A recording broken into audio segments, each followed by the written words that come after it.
Merci, chers membres de la communauté. Merci parce que vous nous avez beaucoup appelés. Merci, et voilà encore une fois de plus aujourd'hui, nous nous retrouvons pour analyser nos questions d'actualité. Merci, ça va tout droit au cœur. Nous vous souhaitons une fois de plus les meilleurs vœux de l'année qui commence déjà. Merci pour votre confiance. Merci parce que vous savez comprendre que nous ne serons pas allés ailleurs, nous devons être ici. Merci parce que vous comprenez que nous devons élargir notre communauté. Nous devons encore être très nombreux. À chaque fois, nous devons maintenant partager les liens. Parce que c'est ici qu'on analyse objectivement et non ailleurs. Nous n'avons pas voulu hier venir aborder la question, analyser le discours du chef de l'État. Parce que nous avons estimé qu'il fallait maintenant l'intégrer dans notre champ d'analyse pour qu'on puisse apprécier secteur par secteur évoqué par le président de la République. C'est très important parce qu'il s'est adressé à nous, la nation, par le canal bien entendu de nos représentants, les deux chambres du Parlement réunies en congrès. Mais bien avant, j'aimerais dégager au moins deux observations. La première, je considère ici que le chef de l'État, le gouvernement, ont réalisé, sinon je veux parler du gouvernement parce que le chef de l'État pilote tout, beaucoup de choses à travers le pays, mais qui ne sont pas connues, qui ne sont pas vulgarisées, qui ne sont pas informées. Sur le plan économique, sur le plan social, dans plusieurs secteurs de la vie, il y a beaucoup d'avancées en termes de réalisation. Et le discours du chef de l'État hier, j'ai senti un discours sincère.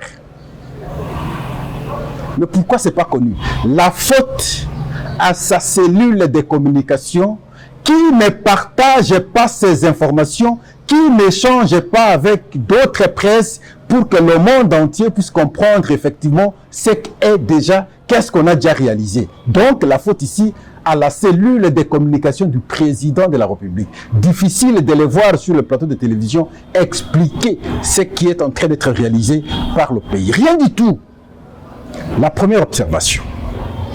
La deuxième observation, je considère que, oui, comme je le dis, beaucoup de réalisations sont faites à travers le pays, mais ça ne va pas impacter à partir du moment où, à Kinshasa, ces réalisations ne sont pas encore visibles. Parce que ce qu'il faut prioriser d'abord à Kinshasa, c'est les infrastructures routières. À partir du moment où aujourd'hui tout le monde sait le constater, les routes sont totalement délabrées. Il est alors difficile qu'on puisse croire qu'à l'intérieur, il y a le bien qui est fait, alors qu'à l'intérieur, il y a beaucoup de réalisations. Voilà pourquoi j'ai dit ici, avant de commencer nos analyses, proposer que cela se fasse à Kinshasa. Parce que toute revendication, toute opposition part de Kinshasa. Alors si on ne sait pas encadrer cela, on ne sait pas comprendre cela, par les réalisations, comme je le dis ici, des infrastructures routières, on sera en train de mal faire les choses. En tout cas, merci. Nous commençons nos analyses. Le chef de l'État, Félix Antoine Tshisekedi, en tout cas s'adresse à la nation et présente un bilan pour l'année 2024. Il a abordé pratiquement tous les secteurs. Il est parti de secteur à secteur jusqu'à la fin. Ce qui était prévu, ce qui est fait, ce qui n'est pas fait et ce qui reste à faire. En tout cas, j'ai aimé parce que, comme s'il avait un tableau, il a dressé ce qui est déjà réalisé pour le pays et l'élan que le pays a pris vers l'émergence. J'ai aimé. Alors, il commence par l'économie. L'économie, c'est le secteur le plus important dans une vie de la nation. Parce que si l'économie ne marche pas, il sera difficile que d'autres secteurs marchent normalement. Et là, je suis dans la pensée de Karl Marx, l'infrastructure et la superstructure. La superstructure d'abord, l'infrastructure vient après. Pour être plus pédagogique, nous vous laissons d'abord suivre l'extrait du discours du chef de l'État sur l'aspect de l'économie et nous allons revenir. Notre économie en pleine transformation présente des signes de solidité encourageants. Nous prévoyons cette année une croissance de 6%, un rythme nettement supérieur à la moyenne de 3,8% attendue en Afrique subsaharienne. Ce résultat, en dépit d'un léger ralentissement, témoigne de notre résilience face aux défis globaux et locaux et offre l'opportunité de consolider les bases d'une économie plus diversifiée, durable et tournée vers l'avenir. En parallèle, un accord préliminaire avec le Fonds monétaire international d'un montant d'environ 3 milliards de dollars fortifie notre position face aux enjeux économiques actuels. Je reconnais cependant que l'inflation constitue une préoccupation réelle pour nos concitoyens. Elle a dépassé au premier semestre le seuil annuel prévu de 11,3% en raison notamment de la hausse des tarifs de transport, hausse elle-même liée au rationnement des produits pétroliers ainsi que de l'augmentation du prix des denrées alimentaires et des boissons non alcoolisées.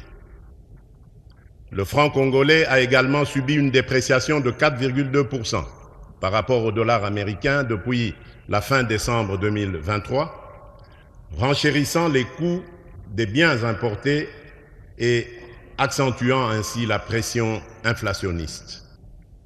Néanmoins, grâce à une gestion rigoureuse de nos finances publiques et à une étroite coordination entre le gouvernement et la Banque centrale du Congo, nous avons stabilisé le taux de change. Au 27 novembre 2024, nos réserves internationales atteignaient 6,117,050,000 dollars américains, couvrant 14 semaines d'importation, renforçant ainsi notre capacité à faire face aux incertitudes économiques. Pour répondre aux besoins urgents de la population et soutenir notre croissance économique, nous avons stabilisé le cadre macroéconomique, amélioré l'environnement des affaires et mobilisé des financements à des conditions plus favorables. Ces avancées ont élargi nos marges de trésorerie et permis au Trésor public de financer des projets structurants. Elles ont également relancé, dans le cadre d'un plan d'action accéléré, le financement de projets d'investissement essentiels, notamment le programme local des 145 territoires, le PDL 145T, des infrastructures et voiries de province, ainsi que le développement urbain de Kinshasa. De plus, l'avenant au contrat minier signé avec le groupement d'entreprises chinoises a débloqué des fonds pour entreprendre d'urgence les travaux de voirie de la ville-province de Kinshasa, dont la construction des rocades, la route Mboudi, aéroport de Ndjili, via Kimwenza et Ndjili Brasserie, ainsi que plusieurs routes d'intérêt national. Parmi ces dernières figurent les axes Mbujimai-Nguba via Mweneditu, Kanyama-Kasese-Kalemi via Manono et Luena, Mbujimai-Kabinda, Kindu, Bukavu-Goma, ainsi que la route d'Akula dans le Grand Équateur. Le chef de l'État est parti d'abord de l'explication de ces 6 engagements majeurs qu'il avait présentés lors de la prestation de son serment. Et il a décliné les différents programmes. Sinon, son programme qui consistait à transformer ce pays dans plusieurs secteurs. Le président de la République dit, vous avez suivi, notre économie est en pleine transformation. Effectivement, parce que quand vous regardez dans plusieurs secteurs, il y a de petites avancées qui peuvent nous rassurer. C'est fondamental. Il dit, nous avons réalisé des progrès notables.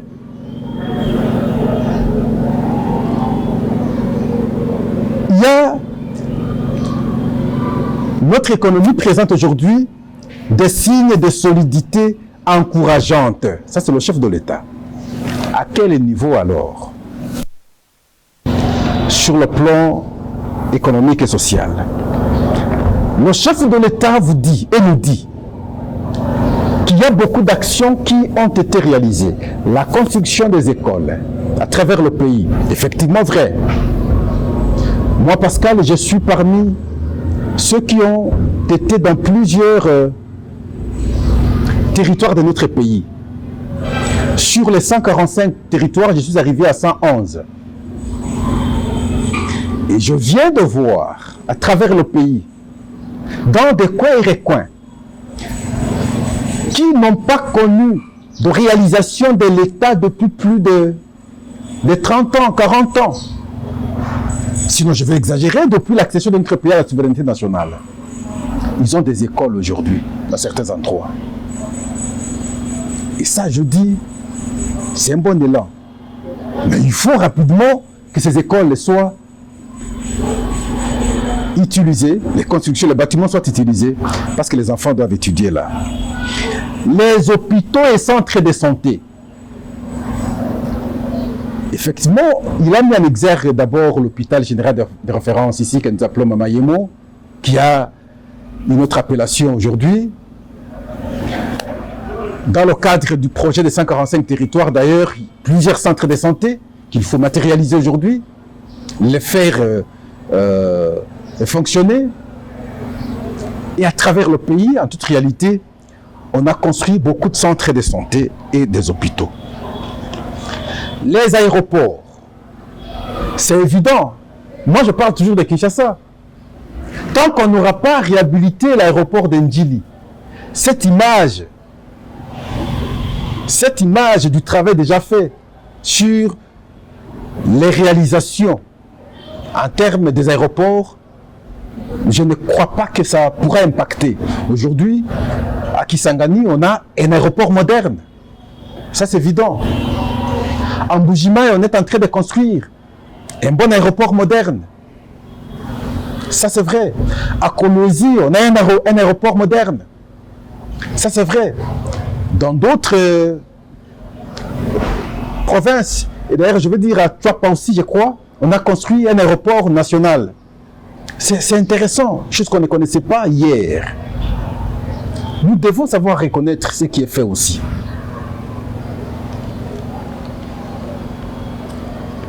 Il parle des usines installées. Ah oui, aujourd'hui en République démocratique du Congo, on produit des carreaux. L'usine est à Maluku et le chef vous a dit et nous a dit, nous avons tout suivi.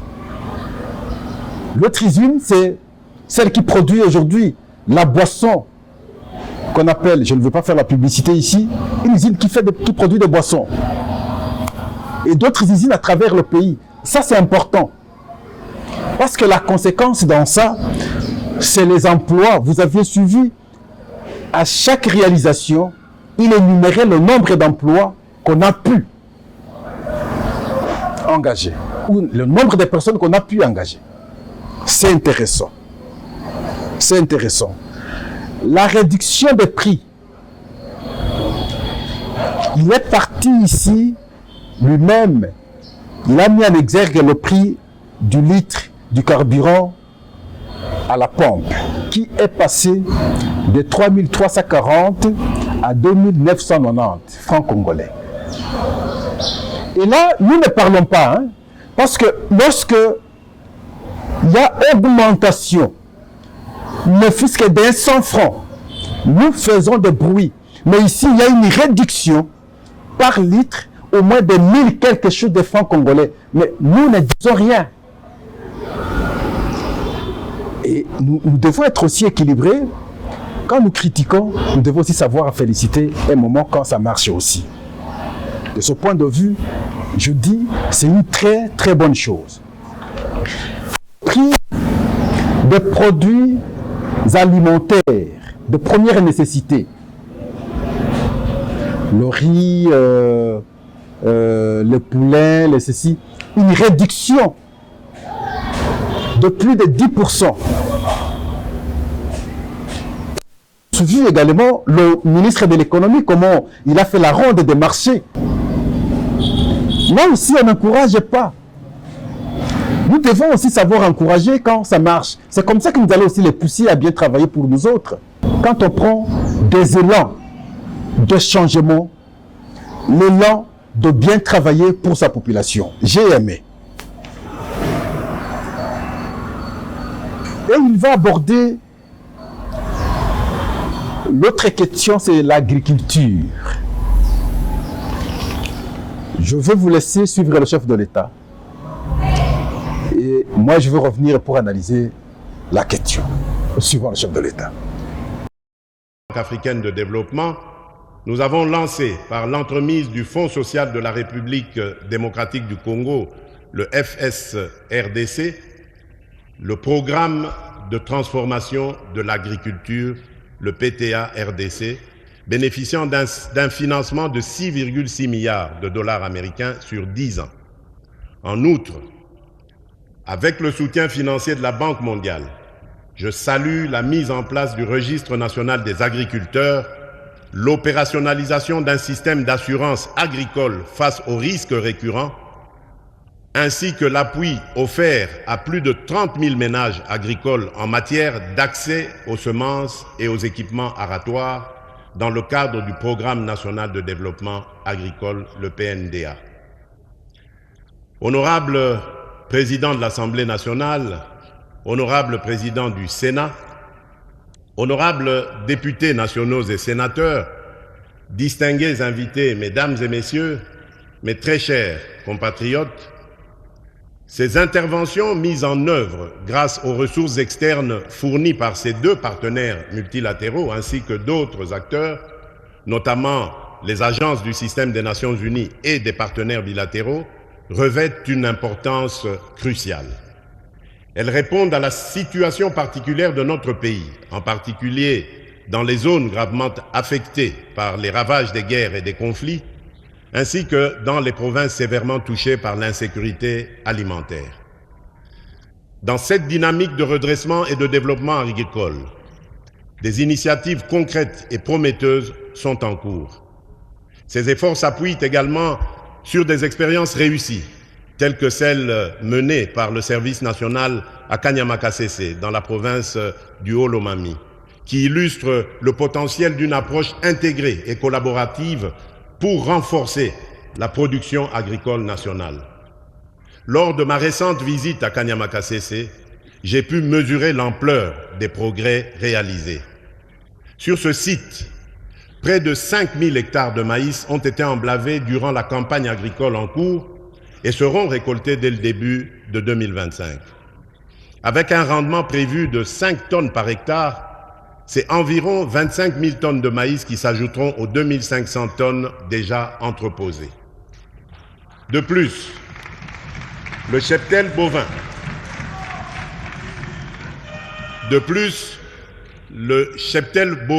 Du service national à Kanyamakasese, parti de 1000 bêtes, en compte aujourd'hui 5000, témoignant ainsi de l'essor remarquable de ce programme.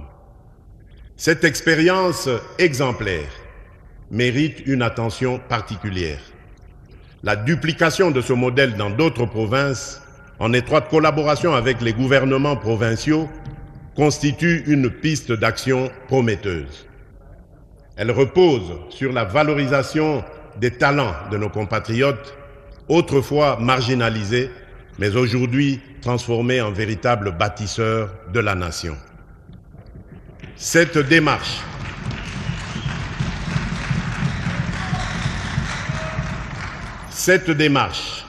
adaptée aux spécificités de chaque région, appelle à une mise en œuvre urgente pour maximiser son impact et répondre efficacement aux défis de notre agriculture.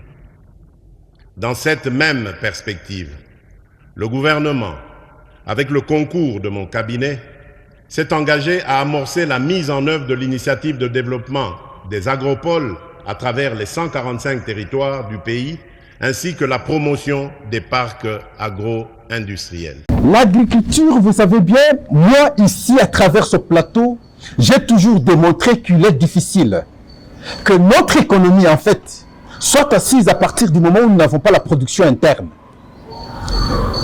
Et parmi les secteurs que j'abordais plus, c'est l'agriculture. Mais là, ça semble me satisfaire, mais je veux voir maintenant la conséquence de ces efforts fournis par le gouvernement. Je veux voir maintenant la matérialisation, que cela, à travers les produits que nous allons nous-mêmes mettre sur le marché. Parce que simplement, nous aurons produit après que nous sommes engagés pour la question. Qu'est-ce qui se fait? Et vous avez suivi, les agriculteurs ont bénéficié 350 tracteurs. Je dis c'est trop peu. Pour un grand pays comme la République démocratique du Congo, très très peu. Mais c'est déjà un bon geste. Gardons cet élan, ce sera une bonne chose. On peut maintenant penser chaque province doit bénéficier autant de tracteurs et le suivi, parce que je m'en souviens à l'époque aussi, on a eu des tracteurs ici, lorsqu'on a donné aux fermiers, mais c'est parti comme ça. On n'a pas senti le changement. Alors les 350 tracteurs, bien que peu, j'encourage, devraient maintenant être canalisés vers, en tout cas, des zones nécessaires qui permettront maintenant, parce que nous ici, lorsqu'on a des tracteurs, on ne voit que le plateau de Pataké. Mais aller à l'intérieur, regardez la qualité des terres, mais non exploitées, simplement parce que on ne sait pas maintenant identifier des vraies zones qui peuvent nous faciliter la production. On ne demande même pas des engrais. Facilement, vous pouvez donner sa pousse. 300 tracteurs pour la mécanisation et 1,5 million de lots de matériel aratoire, 5 millions de tonnes de semences, 37 millions de mètres linéaires de boutines de manioc, 500 tonnes de fertilisation minéraux et 70 séchoirs à énergie solaire pour maïs. Nous encourageons, mais nous voulons réalisation. Sur terrain, c'est ce que les gens attendent. Mais on commence toujours de quelque part. Et c'est là, voilà pourquoi je salue. Parce qu'on a commencé de quelque part. J'ai toujours insisté pour ce secteur de l'agriculture. Et comme on met l'accent là-dedans, Pascal, je ne peux qu'être le plus heureux. La diplomatie. Il est très important aujourd'hui que notre pays entre en contact avec d'autres mondes. Nous avons beaucoup de difficultés. Difficultés économiques, difficultés sécuritaires, ainsi de suite. Les contacts avec d'autres mondes, c'est très important. Mais nous devons savoir négocier parce que Pascal et moi, je parle toujours de notre ministre des Affaires étrangères. Quand on va dans les négociations, nous devons être plus fermes. La République démocratique du Congo aujourd'hui, c'est un pays solution. Il est au centre des enjeux du monde actuellement. Et nous ne pouvons pas, lorsque nous allons échanger sur le plan de la diplomatie, aller comme des enfants pauvres. Non, nous devons savoir mettre la barre très haute. C'est vrai, nous avons des difficultés, mais nous ne pouvons pas nous-mêmes nous fragiliser à travers les discussions diplomatiques. Ce pays est convoité, et nous devons savoir les vendre. Les vendre, ça veut dire vendre son image, dans les contacts, faire comprendre aux autres que vous êtes dépendants de nous autres. Sans nous, telle action probablement ne pourrait pas être faite. Sinon, ne pourrait pas être fait. Je m'excuse. On est ensemble. Ça, c'est la diplomatie. L'autre aspect, c'est sur le plan sécuritaire. C'est là qu'il aborde la question de l'Est. J'ai suivi beaucoup d'analyses des gens. Beaucoup n'ont pas abordé l'aspect que je vais épingler ici. Suivons le président de la République. Honorable président de l'Assemblée nationale, honorable président du Sénat, honorables députés nationaux et sénateurs, distingués invités, mesdames et messieurs, mes très chers compatriotes, malgré les progrès réalisés dans plusieurs domaines, la question sécuritaire demeure un défi majeur. Notre pays reste confronté à des rébellions persistantes, dont l'agression de l'armée rwandaise et des terroristes du M23 qui entravent la stabilité nationale, le développement et l'amélioration des conditions de vie de nos concitoyens. Ces ennemis de la République continuent d'occuper une partie des territoires de Rutshuru, Masisi, Nyiragongo et Lubero, provoquant un afflux massif de déplacés internes. Aujourd'hui, près de 7 millions de Congolais vivent loin de leur foyer, faisant de notre pays l'un des pays les plus touchés au monde par ce drame humanitaire. Je tiens à réaffirmer que nos efforts pour leur porter assistance et protection ne faibliront pas. Grâce à la détermination de nos forces armées et au soutien de la communauté de développement de l'Afrique australe, la SADC, nous avons repoussé les agresseurs et leurs supplétifs qui comptaient sur une victoire facile et immédiate.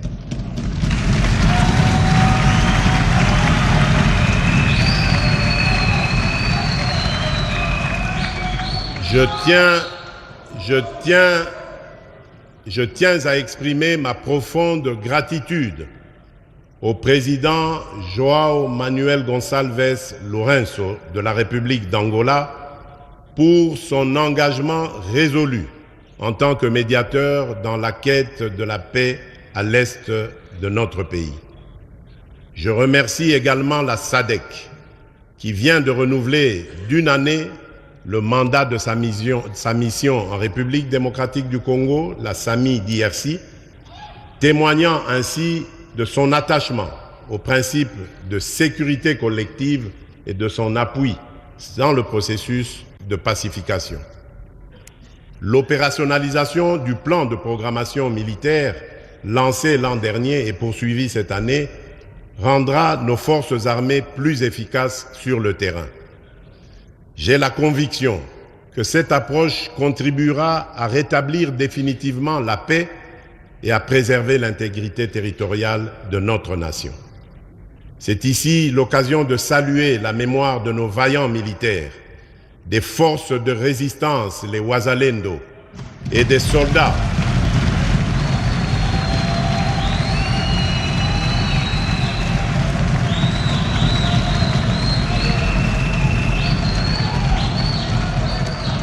C'est ici l'occasion de saluer la mémoire de nos vaillants militaires, des forces de résistance, les Wazalendo, et des soldats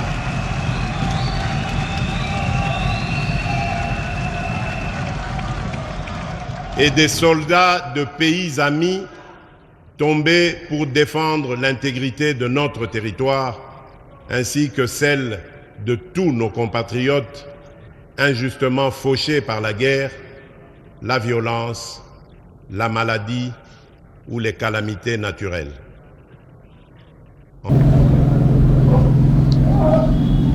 La question sécuritaire, un défi majeur, parce que notre pays aujourd'hui a beaucoup de rébellions, connaît l'agression.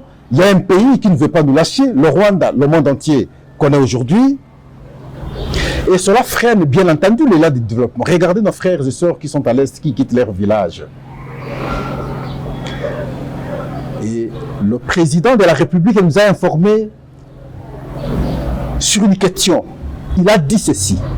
Ce qui est plus inquiétant actuellement dans cette partie de l'Est, c'est que ce dépeuplement, ça veut dire le déplacement des gens de leur milieu habituel, est remplacé par d'autres personnes qu'on vienne les installer là. Et Pascal, je vous ai toujours parlé de la politique de déportation. Et c'est comme ça que vous allez comprendre le combat de M23. C'est là que je veux beaucoup analyser. Je vous ai toujours parlé de textes que nous avons signés. L'un des points inquiétants, c'est le retour des réfugiés. Il y a un numéro, je vous disais à son temps, c'est pas très longtemps d'ailleurs, qu'il y a un mouvement des familles qui entrent du Rwanda sur le sol congolais. Ce n'était pas des militaires, mais c'était des civils. Et je vous rappelle ici, Paul Kagame avait dit, et je le vous ai toujours dit ici, lorsqu'il avait déclaré, il émerge au moins 100 000 petits Congolais au Rwanda. Et ils sont autant en Ouganda. Ils devraient maintenant rentrer. C'est la fait que de rébellion, parce que c'est comme ça que la vie, des rébellions en République démocratique du Congo, parce que c'est les fils du pays qui veulent rentrer maintenant dans leurs terres. Et voilà, depuis qu'ils ont cet espace, ils ont commencé à venir les installer. Ils viennent les installer. Le président de la République nous a dit hier, il a parlé ceci. Cette politique d'installation d'autres citoyens entame notre souveraineté. Mais qu'est-ce que nous devons faire? C'est là la question. Donc, et le Rwanda, et le M23, ils sont en train d'atteindre leur objectif. L'objectif maintenant, c'est de faire occuper les Rwandais dans cette partie, jusqu'ici occupée par le M23. Qui êtes-vous? Qui osera plutôt hausser sa voix dans un village contrôlé par le M23 lorsqu'il verra par exemple qu'on vient installer d'autres personnes? Qui osera hausser la voix? Personne du tout. Et voilà, ils sont en train de matérialiser ce qu'ils avaient pensé hier, ce qu'ils avaient conçu hier. Le débat après le discours du chef de l'État tournerait sur ce point. Mais les gens vont ailleurs, parce que le chef a dit comprenez mon humilité, et on en fait un problème. Non, c'est quoi ça comme affaire, comme analyse? Parlons des choses qui nous conditionnent. Parmi les choses qui nous conditionnent, c'est la sécurité, c'est l'économie. Le reste là, c'est bon. C'est la sécurité et l'économie. Et l'aspect sécuritaire, il a insisté hier. Il a salué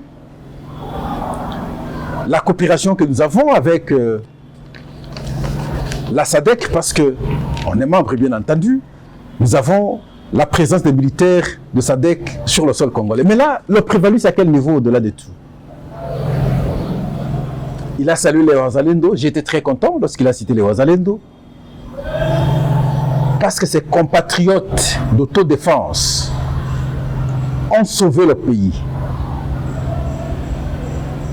Et ils se battent très sérieusement pour le pays. Ça, il faut savoir se féliciter. Nos militaires qui sont au front, nous devons savoir les encourager, les féliciter. Ils ont accepté de laisser leur famille pour ce combat injuste nous imposer et obligés de défendre maintenant nos terres. Ils le font avec engagement. Ils méritent un appui de notre part aussi. Et donc, le Rwanda est en train maintenant d'installer ses citoyens dans ces parties déjà occupées par le M23. Avant-hier, je vous ai fait l'analyse sur la complicité entre la MONUSCO, le M23 et le Rwanda. J'insistais sur cette question avant-hier. Nous y sommes. Nous y sommes. Aujourd'hui, nous sommes 12. Dans 2 jours, le président va se retrouver à Luanda. Il sera en face de Paul Kagame. Et le ministre des Affaires étrangères rwandais nous a déjà dit. Il n'y aura pas accord, ils vont discuter, ils vont se séparer. Même peut-être il y aura une position de puissance, on ne sait jamais. Pourquoi? Simplement parce qu'ils vont vouloir que nous puissions échanger avec le M23.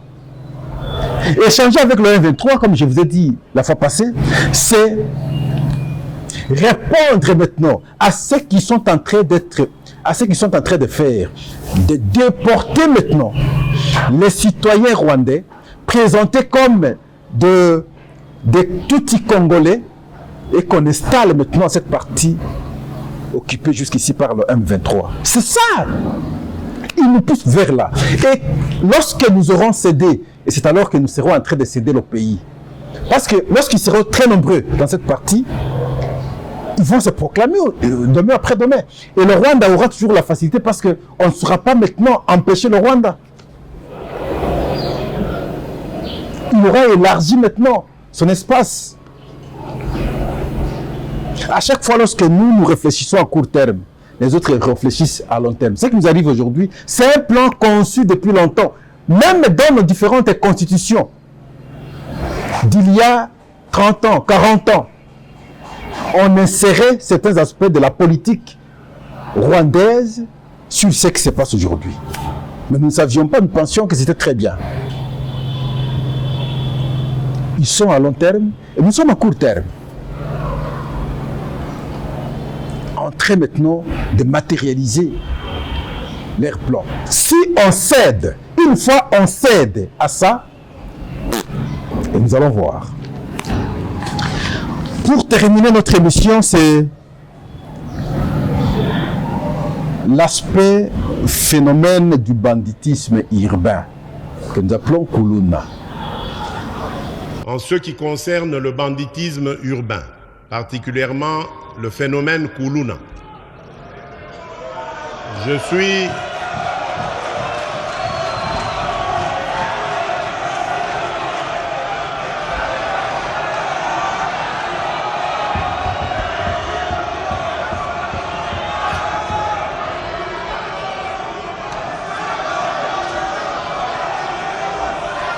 en ce qui concerne le banditisme urbain, particulièrement le phénomène Kuluna, je suis fermement convaincu que, outre le renforcement des moyens des services de sécurité, il est essentiel d'adopter rapidement des mécanismes efficaces de réinsertion pour les jeunes désœuvrés.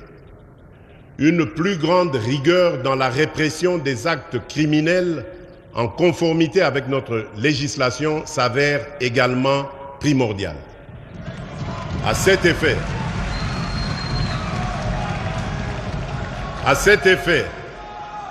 le gouvernement a lancé le processus de dotation en matériel roulant à la police nationale et aux administrations et aux administrateurs de territoire pour leur itinérance. Aussi, dans le cadre de la participation directe des citoyens à la gouvernance sécuritaire, il a été mis en place des comités locaux et provinciaux de sécurité. Ce processus a déjà permis l'élaboration pour la ville de Kinshasa des plans locaux de sécurité dans les communes de Kisenso, Matete, Bumbu, Lingwala, Ngaba, alors que ceux des communes de Makala, Kimbanseke, Njili, Selembao, Massina sont en cours d'élaboration.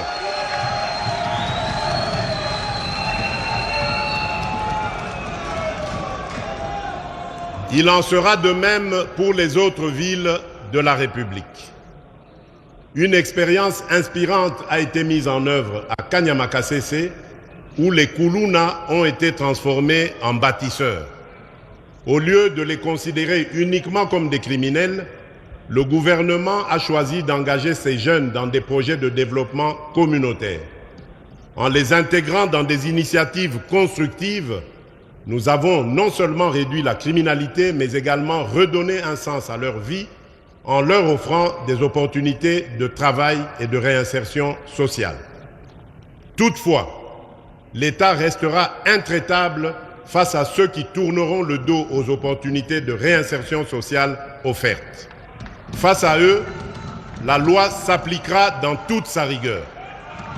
Il a insisté, il a dit la loi doit être appliquée en rigueur.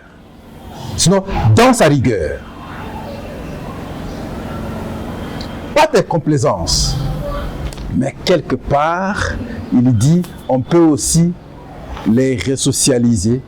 Il a pris l'exemple de ceux qui sont à Kanyama-Kasese, dans le cadre de service national. Il dit il travaille pour la nation. Oui, monsieur le président, il travaille pour la nation. Mais le nombre est peu. Ce qui se passe ici. Et d'ailleurs, j'ai vu même une vidéo qu'on a présentée à Yolo d'un petit jeune garçon qui a tué son cousin. Il a coupé la tête. Parce que simplement, ils ne sont pas de même écurie. Des gens comme ça, vous n'allez pas l'amener ailleurs. Il faut avoir la politique également de les soustraire de la société définitivement. Soustraire de la société définitivement. Bon, peut-être que c'est dans ces termes où vous avez dit la loi d'être appliquée avec rigueur. Si c'est dans ces conditions-là, nous allons dire merci. Et voilà, nous sommes à la fin de notre émission d'analyse. On a essayé d'aborder quelques questions importantes du discours du chef de l'État. Nous rappelons, nous disons, si ça biaise, c'est la communication de la part de la cellule du président de la République, qui ne sait pas vendre ce qui est réalisé. Ils ne savent pas mettre à la portée du public ce qui est fait, malheureusement. Et aussi, nous avons dit, tant qu'on n'aura pas réhabilité, arrangé substantiellement les routes à Kinshasa, tant qu'on n'aura pas affiché une bonne image de la ville, de la capitale, il sera difficile que les gens puissent croire ce qui est bien fait à l'intérieur. Tant qu'on n'aura pas arrangé l'aéroport international d'Ndjili, bien qu'on ait construit d'autres aéroports à l'intérieur du pays, ça donnera l'impression comme si rien n'est bien fait. Toujours bon de commencer par Kinshasa, qui est notre miroir, et après, en fin de compte, on peut envisager ailleurs. Je ne serais pas content qu'on commence par l'aéroport de Lubumbashi aujourd'hui, qui en fait, les conditions sont normales. Les avions atterrissent, mais c'est à Kinshasa que quand vous atterrissez, vous vous dites je suis où? C'est quel genre de capitale? Commençons par là. Il a vanté également les contrats que nous avons avec les Chinois, ainsi de suite, la construction des routes à travers le pays. C'est fondamental. Si ces différentes constructions, ou sinon ces différentes réhabilitations se font vite, ça va changer également l'appréciation, la lecture des gens sur ce qui est fait par le gouvernement actuel. Les différents contrats que nous avons signés, que ce soit le dossier Lobito, le chef a su présenter, expliquer à la nation les avantages et les inconvénients. Au moins, on doit rappeler que là, il avait insisté plus sur la sécurité. Ce qui est plus priorité pour les Congolais à ce stade. En tout cas, merci. On s'arrête ici. Nous vous disons merci. Au revoir. On se retrouve demain. Merci.